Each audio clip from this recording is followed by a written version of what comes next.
happy Sunday. So, dito naman po tayo sa office ng Singapore. So, for today's video po, meron tayong bagong wholesaler. And first time ko lang din po na-meet itong kakausapin ko ngayong araw na to. And good news! Dinala na po natin siya dito sa office. And now, siya po ay nag-avail ng Sapphire account holder. So, worth 1,710 po ang binayaran niya. Pero ang produkto na nakuha niya ay worth 3,700 SGD. So ngayon, it's time. Hello, sir. Yan, kuya. So, ano po yung nagustuhan nyo dito sa mga produkto and dito po sa negosyo kung bakit nyo naisipan din po na mag-start ngayong araw na to?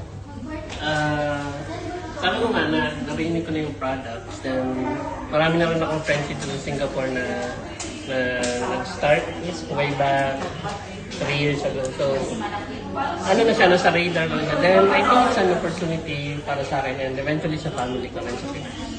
So, I would like to take this step. Yes. Thank you so much. Grabe, no? So, kayo, ng mga nanonood ng video to, syempre si Sir, pag sinabi mong engineer dito sa Singapore, sumasabi na to ng maganda, syempre naman.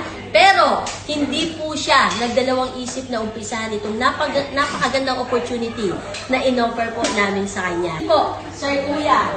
Ayan. Welcome to the good life!